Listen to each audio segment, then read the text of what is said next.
Welcome to this Tango video tutorial about one of my favorite exercises, mirroring. Mirroring is a very intuitive way to communicate, and of course in dancing and in tango in particular we need to communicate a lot, regardless of the role. Good for us if we're leaders, good for us if we're a follower or dancing the follower role. And level number one, the first phase, if you want, is we take some distance, have your elbows relaxed, and one of us will start to paint, and the other is just copying. And I recommend you start very, very simple. So just one hand, a little circle on the other side. You can start to have the circle going in more different dynamic, and you can then start to have them both at once. Then we change the role. Now Iris is painting.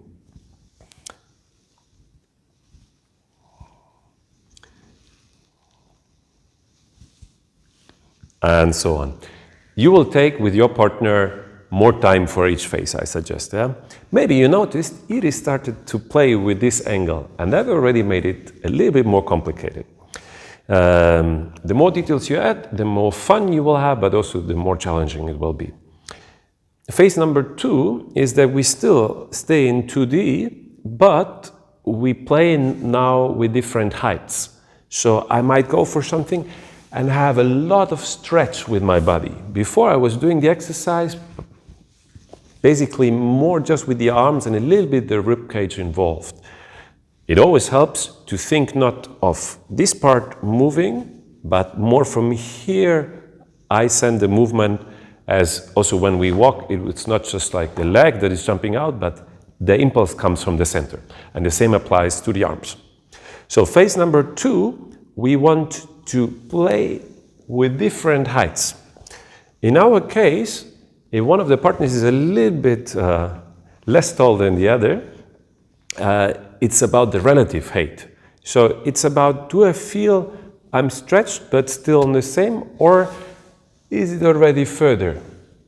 If I go down to the other, is it just a little bit, or is it really the full? So let's play with this.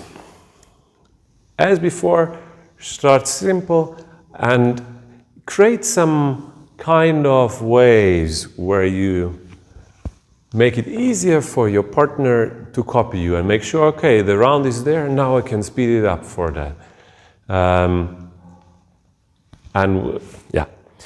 In all of these exercises, it's not catch me if you can.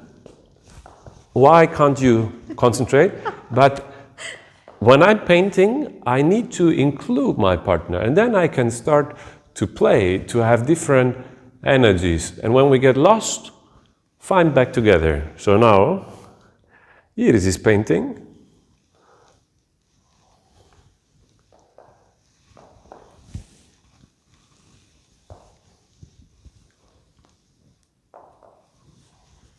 And it continues. Something very important that you already can include now in the second phase is that you include more your breath, or that you start to create awareness about your breathing. So if we hold the breath and we start, on the one hand we will feel a little bit after, 10, 20 seconds that something is missing, but also it's harder to understand the other person, and it feels all the same. It's one quality of movement. And we want to prepare also different qualities of movement that we can later use with our whole body.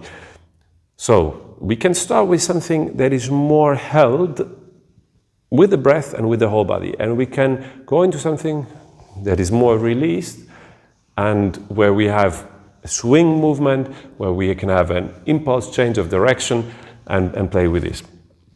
I would go and recommend for these two opposites to start with, the stretch that is holding the breath and the release that is also creating a little collapse maybe with your center of the body.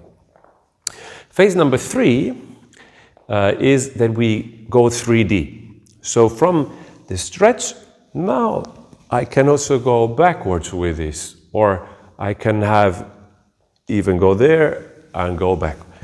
Again, keep it simple for the beginning, and when you lose your partner, and for example, now when I went back, you will understand you need to prepare this.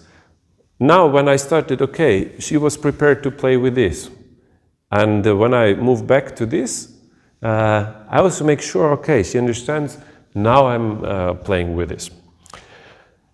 We can use the 3D with our hands, wrists, elbows, shoulder and blades and ribcage, but of course we can also include the whole body and, for example, have the movement here, together, together. So I'm staying 2D with this, but I'm doing 3D with my hip. I start to dissociate different body parts, and that we use a lot in tango, later in the embrace, by doing ozzos, preparing for giro, leading across, everything. So you see, now in the third phase, we have already a universe of options. Of course, change also. Now let's see how Iris is painting 3D. Yeah, start slow and get back to the breath. Release.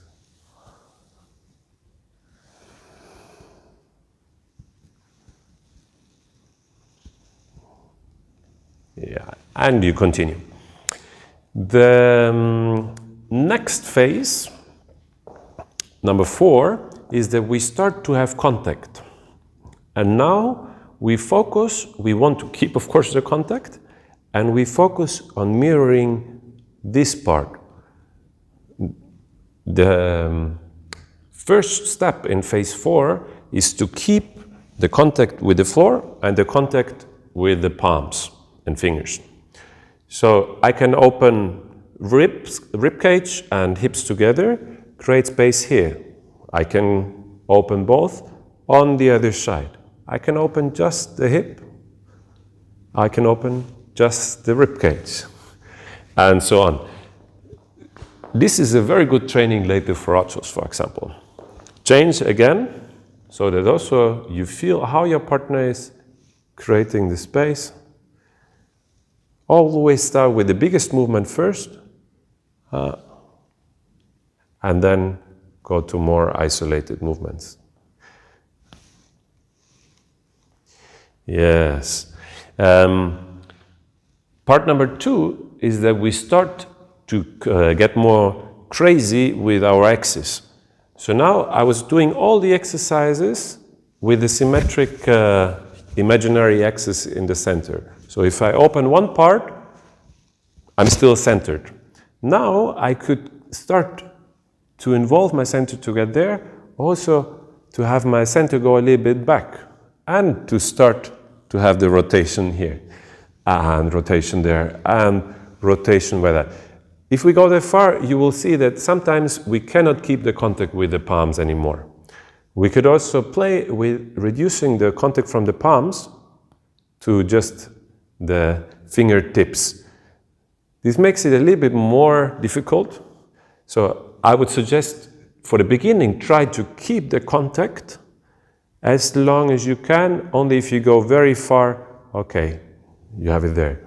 As a reference, this line should always stay the same. Continue also to explore this one. As the last phase, phase number 5, I can start to alter the steps. So before I was opening my hip, but I keep the contact with the hands and with the feet on the floor. Now I could use this to open also this, or close it a little bit here, or close it here. And this will help us very much later to communicate a preparatory step. It's not a very beautiful step, it's more like, sometimes I call it pirate step. Like I have weight on this leg and I start to move it. It's like having a leg that is not a true leg. Also this we want to practice from both sides. So Iris, can you lead? Up. Okay. Tak. Tak. When you do this, pay attention, here it's more circular. So we don't want to step in front like this, but it's more like around the axis. This is the angle of the door, if you want, like this. And the same on the other side. There was already a lot to play with. I wish you to enjoy these exercises, get playful, give your comments if you find some new elements. My favorite memory of this exercise was when I was doing a workshop with youngsters between 6 and 12 years, and they started also to jump with this and to roll on the floor, and it worked so nicely, and I was like, wow, you can always push boundaries. Thanks a lot for watching, and subscribe to the channel if you like it. Many more videos to come.